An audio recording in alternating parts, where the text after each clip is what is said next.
Hey guys, Jason here with Gen Zion, and thanks for tuning in to Israel, A Story in Motion. This is our very first multi-part curriculum. This is a 6-part series. So before we go any further, I just wanted to inform you that if you're watching video 4 or video 6 right now, make sure you stop, go back to video 1 because these videos were created in sequential order, providing a broad biblical timeline from Genesis to Revelation regarding God's plans for the nation of Israel, past, present, and future.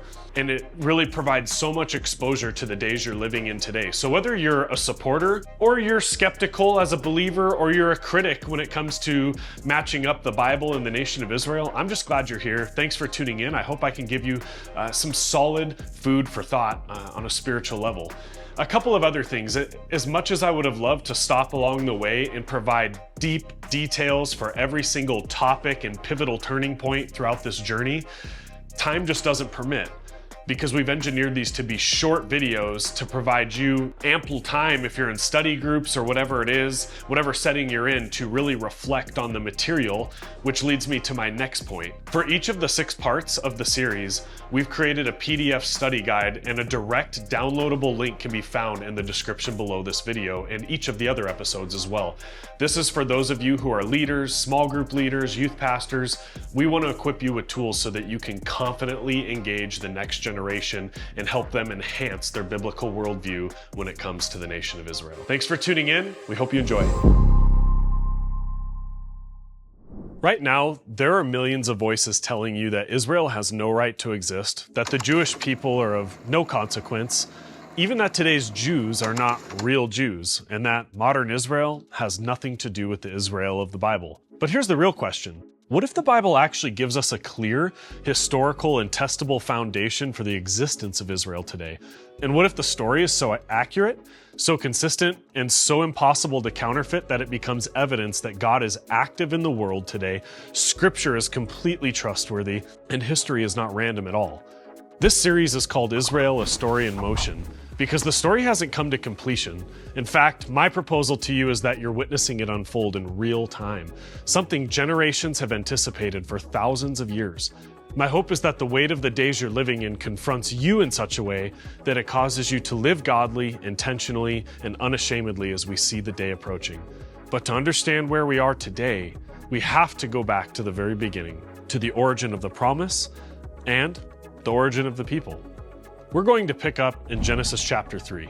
God created humanity to live in a relationship with Him, to reflect His character, and to steward the earth. But when Adam and Eve rebelled against God, sin entered the world and death through sin. The consequences were immediate and devastating.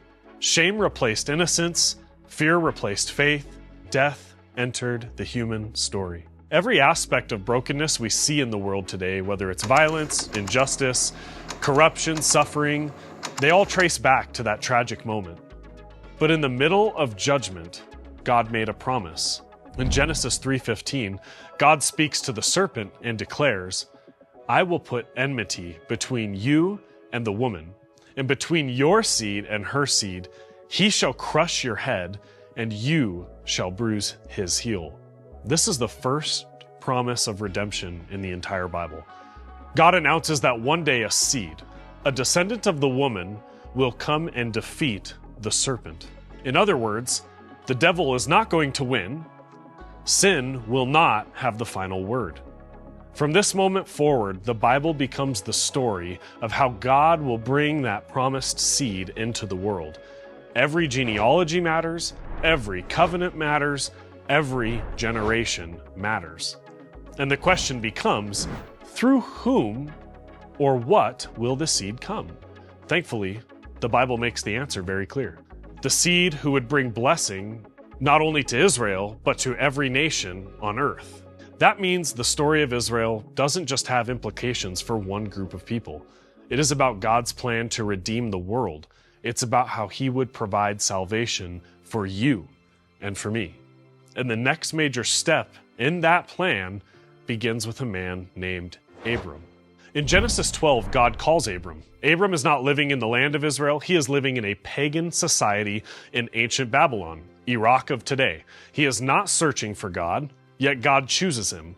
And God makes a promise that will shape the rest of biblical history.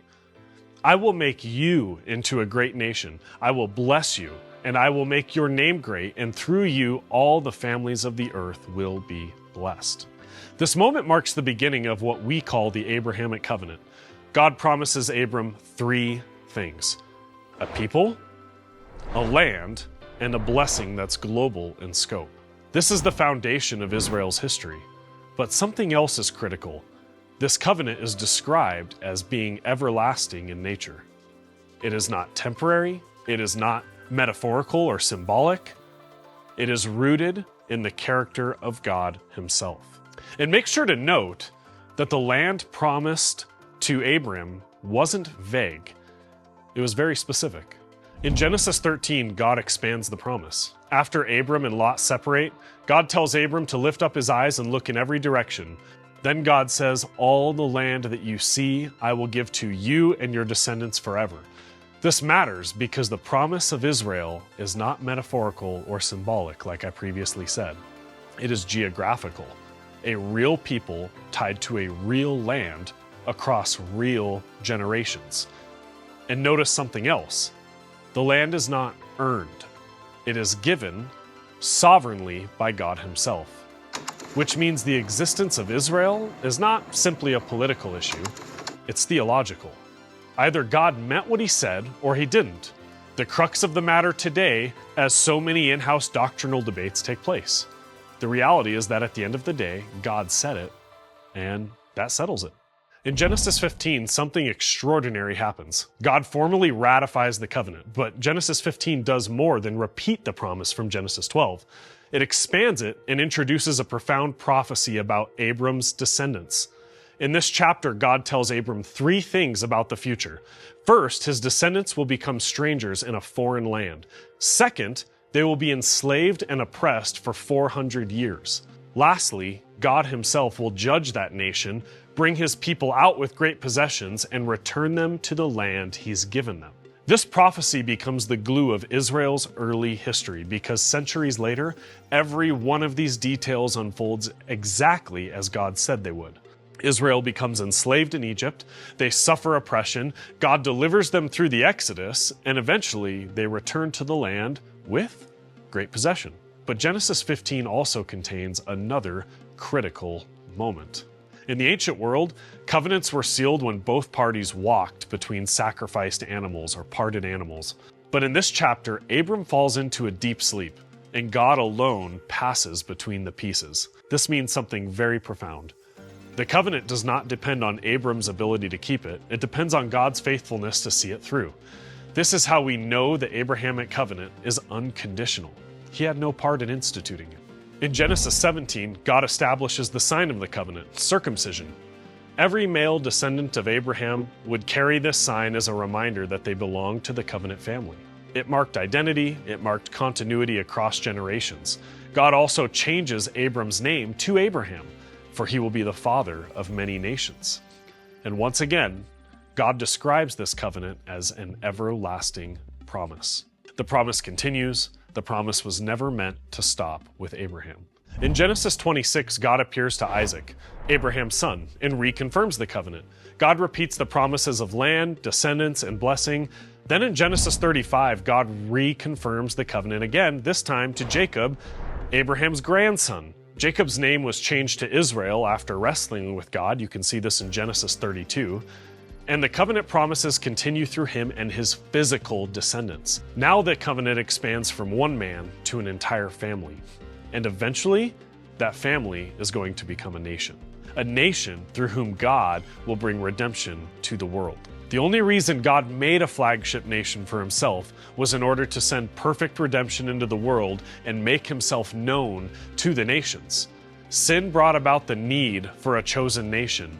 The bringing about of Israel was actually for your benefit and for my benefit. If God made an everlasting covenant with Abraham and his descendants, and if those descendants still exist today, and if they have returned to the land God promised them just as he said they would, then history isn't random at all. God keeps his word, and if God keeps his promises about Israel, then you can trust him with your life, your future, and your eternity. The Abrahamic covenant is everlasting. It is the covenant through which God would bring the promised seed, the Messiah, into the world. Later in Israel's history, God would introduce another covenant through Moses, the Mosaic covenant.